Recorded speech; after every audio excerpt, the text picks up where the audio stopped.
Assalamualaikum, jumpa lagi. Jadi seperti biasa ada informasi begini, tips dan syarat untuk mendapatkan tunjangan bagi guru honorer.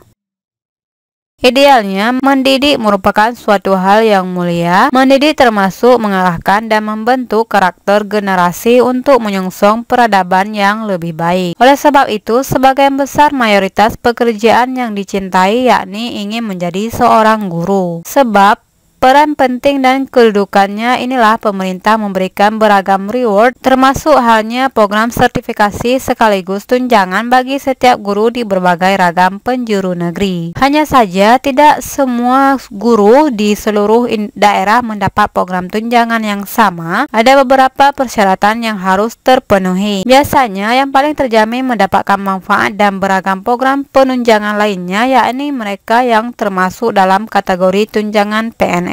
Mulai dari gaji pokok yang sudah sesuai dengan standar masing-masing sampai akhir mendapat tunjangan maupun pensiun di hari tua. Wacana kebijakan ini bisa saja berubah sebab ternyata ada kategori ASN baru khusus bagi pendidik yakni guru P3K, sehingga bisa saja mereka sudah tak mendapatkan dana pensiun lagi. Sebelum membahas syarat mendapatkan tunjangan bagi guru honorer, maka terdapat beberapa hal yang perlu kita ketahui terkait perbedaan jaminan yang bisa didapatkan oleh guru PNS atau guru honorer. Banyak dari sebagian masyarakat Indonesia yang mengidamkan untuk menjadi seorang guru PNS. Guru PNS sendiri merupakan para pendidik yang mendapatkan keseluruhan jaminan aktivitas oleh pemerintah. Bagi guru PNS yang akan banyak mendapatkan beberapa ragam tunjangan, misalnya dari gaji yang sesuai UMR, tunjangan mendapatkan sampai mendapat beragam paket pembinaan sertifikasi untuk melakukan pengembangan kompetensi, sehingga wajar bila banyak orang yang menginginkan menjadi guru PNS. Sedangkan bagi guru honorer, tunjangan yang mereka dapatkan biasanya dikenal dengan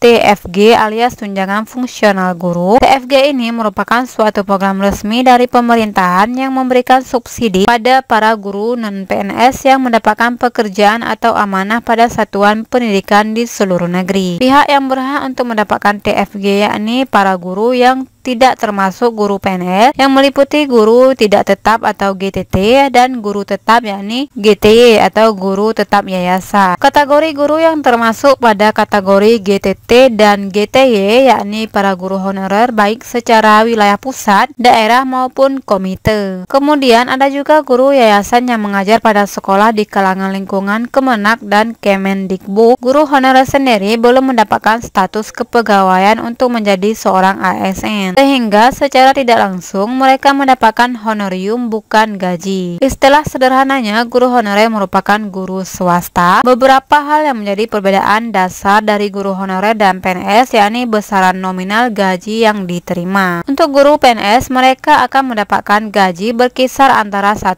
sampai 3 juta berdasarkan golongan sesuai dengan syarat dan ketentuan yang berlaku. Kemudian mereka juga mendapatkan besaran tunjangan profesi yang lumayan nominalnya. Sedangkan para guru honorer gajinya terlampau amat kecil, bahkan terkadang tidak bisa diberikan selama sebulan sekali. Saking kecilnya nominal gaji yang mereka dapatkan menjadi guru malah bisa jadi merupakan pekerjaan sampingan. Bahkan banyak fenomena yang miris sebab gaji sebagai guru honorer tak sampai dapat memenuhi kebutuhan keluarganya. Perbedaan perolehan gaji tersebut karena sumber gaji para guru honorer dan PNS jelas berbeda. Bagi guru PNS, gaji mereka berasal dari dana APBN dan sudah terencana dengan anggaran yang jelas.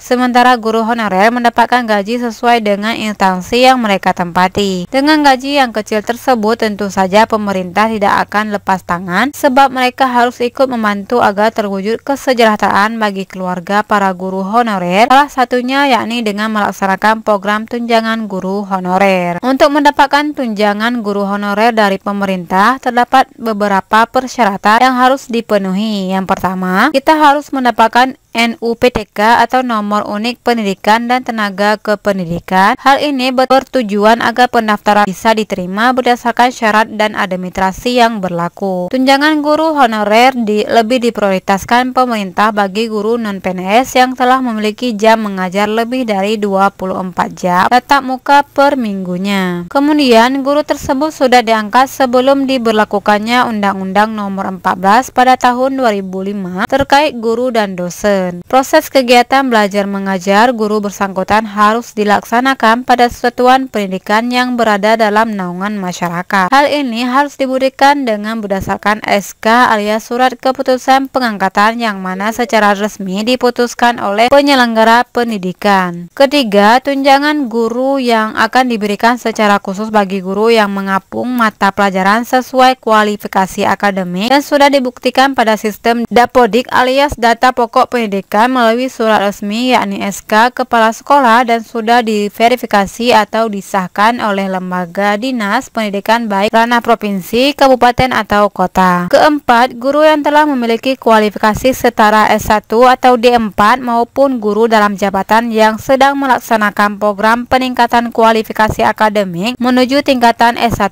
dan D4. Kelima, guru yang sudah menempuh masa kerja dengan minimal syarat bekerja yakni selama 5 tahun bila mengajar di sekolah swasta dan minimal mengajar selama 6 tahun bila mengajar di sekolah negeri. Sebelum memproses untuk mengikuti program penerimaan tunjangan guru honorer, pastikan kita sudah memenuhi seluruh persyaratan administrasinya, dalam artian lain sudah menjadi calon yang eligible. Kita harus mengajukan berkas tunjangan guru honorer pada yang berwenang yakni Dinas Pendidikan baik kabupaten maupun kota, sebab kuota penerimaan akan ditentukan oleh kuota dari dinas sendiri. Dinas Pendidikan juga mengusulkan kuota penerimaan guru atau PTK sebanyak mungkin sesuai dengan latar belakang dan kebutuhan tenaga pendidik di daerah masing-masing. Bila masih bingung dalam pengurusan tunjangan guru honorer akan dibantu oleh kepala sekolah, namun bagi yang sudah mulai memahami prosedurnya, silakan langsung mengajukan setelah mendapatkan lampu hijau maupun konfirmasi dari pihak sekolah. Adapun beberapa dokumen yang diperlukan terdiri dari 1.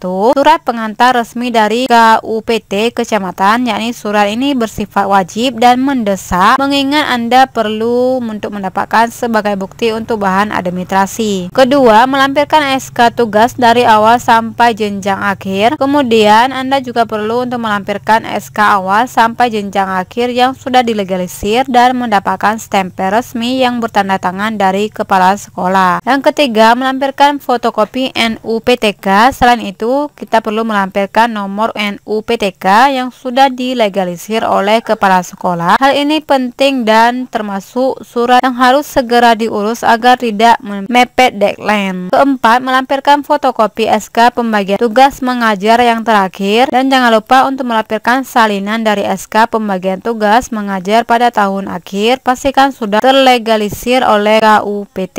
Kelima, melampirkan fotokopi rekening bank sesuai dengan ketentuan. Jangan lupa untuk melampirkan salinan rekening bank sesuai dengan ketentuan dari program tunjangan guru yang diikuti. Nantinya bantuan tunjangan tersebut akan disalurkan melalui nomor rekening tersebut. Keenam, melampirkan fotokopi NPWP pribadi. Pastikan kita tidak lupa untuk ikut melampirkan bukti kepemilikan nomor NPWP baik pribadi maupun jika memiliki usaha lain. Biasanya memang yang digunakan adalah NPWP personal. Nah, demikian ulasan mengenai tunjangan guru honorer dan beberapa langkah pengajuannya. Semoga informasi ini bermanfaat. Oh ya, sebelumnya jangan lupa klik subscribe, like dan juga komen. Assalamualaikum warahmatullahi wabarakatuh.